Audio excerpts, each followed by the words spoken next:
जावा में graphics programming का काफ़ी इम्पोर्टेंस है और ये एक फीचर, चूंकि जावा में बहुत सारे फीचर्स है, उनमें से एक ये बहुत इम्पोर्टेंट फीचर्स है।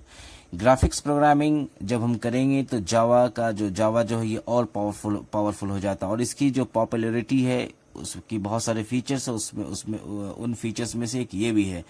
अब ग्राफिक्स प्रोग्रामिंग का यूज़ करके हम बहुत सारे शेप्स को डिज़ाइन कर सकते हैं, ड्रॉ कर सकते हैं और डिफरेंट शेप्स को या ड्राइंग को हम अपने प्रोग्रामिंग में उसको बना सकते हैं, डाल सकते हैं, जिससे हमारा प्रोग्रामिंग जो है, ये हमारा वेबसाइट जो है और भी अट्रैक्टिव हो जाता है। या फिर और हम कोई अगर गेमिंग डेवलप करना चाहते हैं तो वहाँ पे जो है ग्राफिक्स प्रोग्रामिंग का रोल काफ़ी इम्पोर्टेंट हो जाता है। तो जावा प्रोवाइड करता है ये हमें ग्राफिक्स प्रोग्रामिंग, बिकॉज इसके लॉट्स ऑफ फीचर्स है ग्राफिक्स क्लास के अंदर। तो जब हम बात करेंगे ग्राफिक्स प्रोग्रामिंग की तो इसमें हमें 3-4 चीज़ें सीखनी है। जैसे कंसेप्ट हमको जानना है, कंसेप्ट क्या होते हैं, उसके बाद ग्राफिक्स क्लास जानना है, देन कोऑर्डिनेट सिस्टम है, उसके बाद हम कुछ मेथड्स को देखेंगे, बिकॉज बहुत सारे मेथड्स है। तो यहाँ पे इस लेक्चर में हम लोग जो है कुछ मेथड्स को देखेंगे। उसके बाद एक छोटा सा एग्जाम्पल से हम समझने की कोशिश करेंगे हम लोग कि ग्राफिक्स प्रोग्रामिंग में हम प्रोग्रामिंग कैसे करते हैं। तो चलिए नेक्स्ट टॉपिक पे चलते हैं कि सबसे पहले इसकी हम कंसेप्ट्स को समझते हैं। जावा में जब हम ग्राफिक्स प्रोग्रामिंग का यूज़ करेंगे तो ये जो प्रोग्राम होगा वो काफ़ी अट्रैक्टिव हो जाएगा और वेबसाइट्स में अगर यूज़ करेंगे तो वेबसाइट्स काफ़ी डायनामिक हो जाएगा, अट्रैक्टिव हो जाएगा। तो चूंकि इसका रोल बहुत इंपॉर्टेंट है, इसमें बहुत सारे डिज़ाइंस को हम जो ड्रॉ कर सकते हैं, बहुत सारे शेप्स को ड्रॉ कर सकते हैं और एक कंटेनर में या फिर एक कैनवास एरिया में हम इसको ड्रॉ करके अपनी वेबसाइट्स में अटैच कर सकते हैं। या फिर कोई अगर गेम सॉफ्टवेयर बना रहे हैं तो फिर वहाँ पे इसका काफ़ी रोल जो है इम्पॉर्टेंट हो जाती है और ये फिर अपना रोल प्ले करती है। तो उसके बाद हम देखते हैं कि ग्राफिक्स क्लास का जो ये है कि इसमें ग्राफिक्स क्लास होते हैं जिसमें बहुत सारे जो है मेथड्स होते हैं, ठीक है, और उस मेथड्स के थ्रू हम बहुत सारे जो अलग अलग शेप्स को ड्रॉ कर सकते हैं, चाहे वो लाइन हो या फिर पॉलीगन हो, रेक्टेंगल हो या राउंडेड रेक्टेंगल हो या फिर फिल्ड रेक्टेंगल हो, सर्कल हो या इसके अलावा और भी शेप्स जैसे है हम किसी भी जो क्रिएचर का ड्रॉ कर सकते हैं, चाहे वो बर्ड्स का हो या फिर ह्यूमन बीइंग का हो, जो भी चीज़ें हम चाहे यहाँ पे ड्रॉ कर सकते हैं इसके सिर्फ कोऑर्डिनेट सिस्टम के थ्रू, ठीक है। उसके बाद हम समझते हैं कोऑर्डिनेट सिस्टम क्या होता है।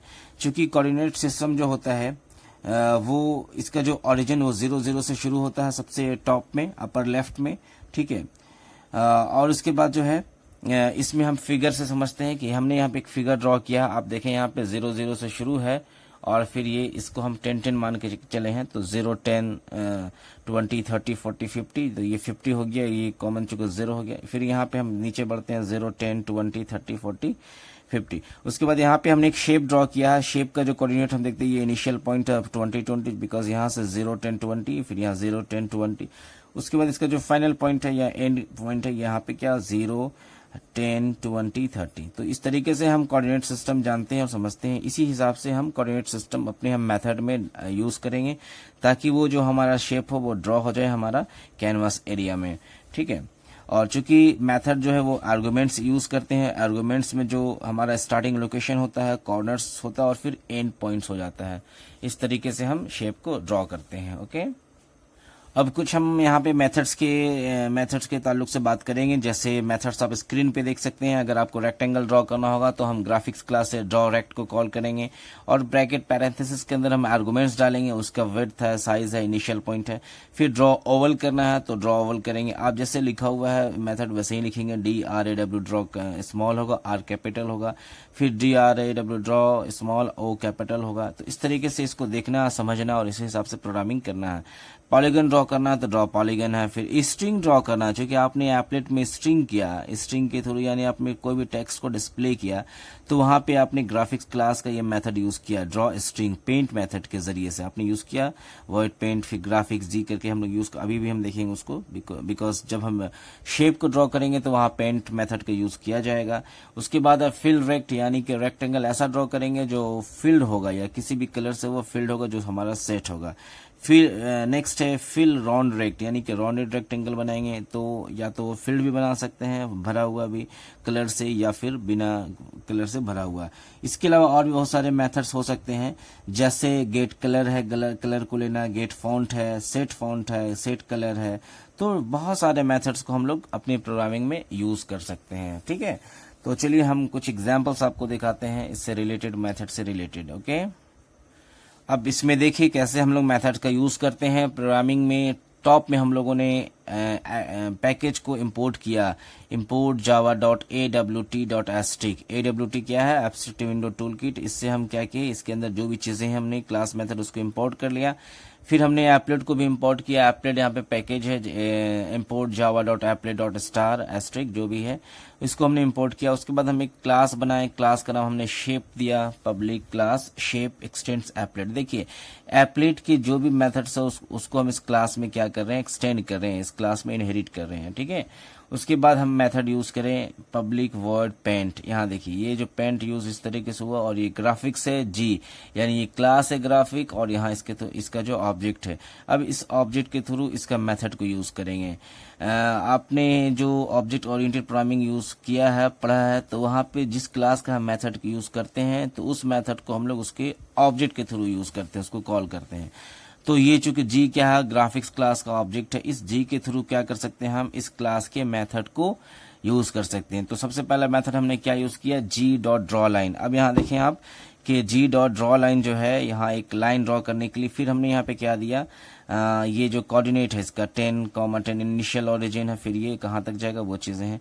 फिर d.draw रेक्ट है 1060 ये दिया। फिर हमने क्या दिया, g.fill round rect। ठीक है, फिर यहाँ हमने देखिए यहाँ पे आर्गुमेंट 4 है, 1 2 3 4, लेकिन यहाँ पे क्या g.fill round rect।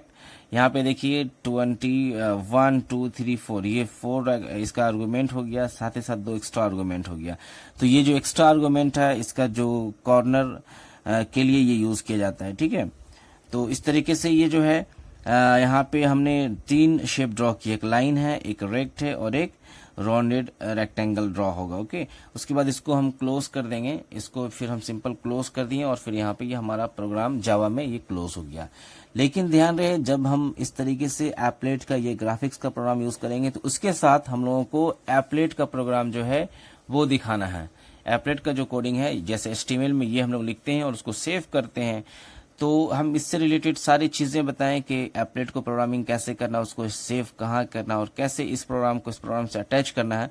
ये आप मेरा लेक्चर देख सकते हैं एप्लेट प्रोग्रामिंग में, चैनल में अवेलेबल है, आप उसको देखिए। उसके बाद आपको एप्लेट इजीली समझ में आ जाएगा कि फिर उसके बाद क्या है, एप्लेट कोड को जो हम है यहाँ पे यूज करके उसको दोनों को अटैच करते हैं, और फिर हमारा शेप जो है वो डिजाइन होता है। ठीक है, इस तरीके से हम जो हमारा शेप होगा वो हमारा जो है वो डिजाइन हो जाएगा। ओके, एक यहाँ पे हम यहाँ समझते हैं कि ये जो मेथड्स के थ्रू हम जो ड्रॉ कर रहे हैं, यहाँ पे हमने 4 आर्गुमेंट्स डाला है, 10 60 40 30। तो ये 10 और 60 क्या रिप्रेजेंट करेगा, ये यहाँ पे x और y का रिप्रेजेंट इनिशियल वैल्यू रिप्रेजेंट करेगा, यानी कि इस पॉइंट से शुरू हुआ, फिर यहाँ से यहाँ तक ये इसके विड्थ शो करेगा, दैट इज 40, और फिर यहाँ से यहाँ नीचे इसके जो जाएगा लाइन वो उसका हाइट हो जाएगा। तो इस तरीके से हम कोऑर्डिनेट सिस्टम को समझ सकते हैं, इसका वैल्यू को जहां से शुरू होता है, और फिर यहाँ से ये इसका विड्थ दिया और इसका ये हाइट दिया। इस तरीके से और भी शेप को आप डिजाइन कर सकते हैं।